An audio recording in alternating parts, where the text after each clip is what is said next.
Hello students, आइए देखते हैं चैप्टर 10 की पहली हेडिंग कोशिका चक्र के बारे में। आप पढ़ रहे हैं कक्षा 11 जीव विज्ञान। देखें ध्यान से, चैप्टर 10 की पहली हेडिंग कोशिका चक्र। कोशिका विभाजन सभी जीवों के लिए एक अत्यंत महत्वपूर्ण प्रक्रिया है। ठीक है, तो कोई भी जीव हो उसके लिए अत्यंत महत्वपूर्ण प्रक्रिया जो है कोशिका विभाजन होता है। तो कोशिका विभाजन सभी जीवों के लिए एक अत्यंत महत्वपूर्ण प्रक्रिया है। एक कोशिका विभाजन के दौरान, ठीक है, जब कोशिका विभाजित होती है तो उस समय एक कोशिका विभाजन के दौरान डीएनए प्रतिकृति व कोशिका वृद्धि होती है। ठीक है, तो एक कोशिका के विभाजन के दौरान क्या क्या होता है, तो उस समय डीएनए की प्रतिकृति होती है और कोशिका वृद्धि होती है।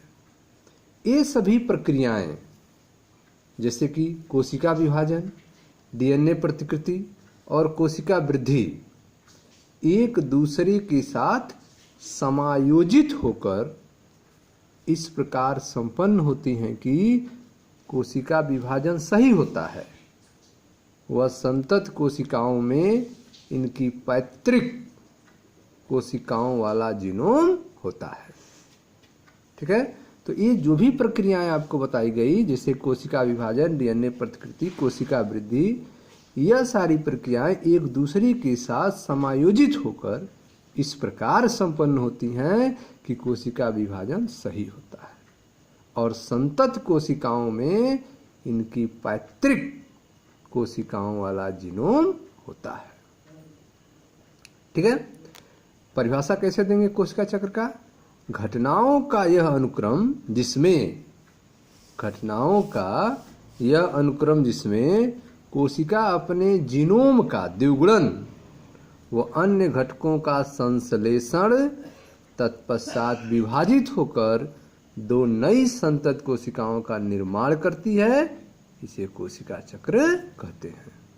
ठीक है, तो घटनाओं का यह अनुक्रम जिसमें कोशिका अपने जीनोम का द्विगुणन व अन्य घटकों के संश्लेषण के तत्पश्चात विभाजित होकर दो नई संतत कोशिकाओं का निर्माण करती है, इसे कोशिका चक्र कहते हैं। ठीक है, तो आप पढ़ रहे हैं चैप्टर 10 की पहली हेडिंग कोशिका चक्र के बारे में। इसमें आपको बताया गया कि कोशिका विभाजन सभी जीवों के लिए एक अत्यंत महत्वपूर्ण प्रक्रिया होता है। एक कोशिका विभाजन के दौरान डीएनए प्रतिकृति व कोशिका वृद्धि होती है। ये सभी प्रक्रियाएं जैसे कोशिका विभाजन, डीएनए प्रतिकृति और कोशिका वृद्धि एक दूसरे के साथ समायोजित होकर इस प्रकार संपन्न होती है कि कोशिका विभाजन सही होता है और संतत कोशिकाओं में इनका पैतृक कोशिकाओं वाला जीनोम होता है। ठीक है, परिभाषा के रूप में घटनाओं का यह अनुक्रम जिसमें कोशिका अपने जीनोम का द्विगुणन व अन्य घटकों का संश्लेषण और तत्पश्चात विभाजित होकर दो नई संतत कोशिकाओं का निर्माण करती है, उसे कोशिका चक्र कहते हैं। यद्यपि कोशिका वृद्धि एक सतत प्रक्रिया है, कोशिका द्रव्य वृद्धि के संदर्भ में एक सतत प्रक्रिया है जिसमें डीएनए का संश्लेषण कोशिका चक्र की किसी एक विशिष्ट अवस्था में होता है।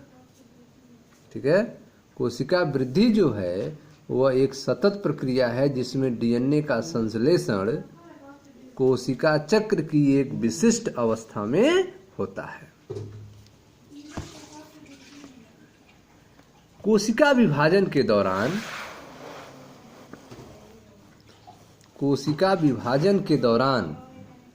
प्रतिकृति गुणसूत्र अर्थात डीएनए जटिल घटनाक्रम के द्वारा संतत केंद्रकों में विपरीत हो जाते हैं।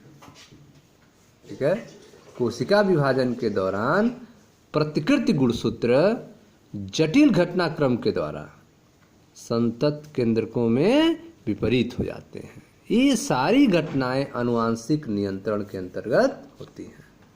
ठीक है, तो जो भी घटनाएं आप पढ़ रहे हैं यह सारी घटनाएं आनुवांशिक नियंत्रण के अंतर्गत होती हैं।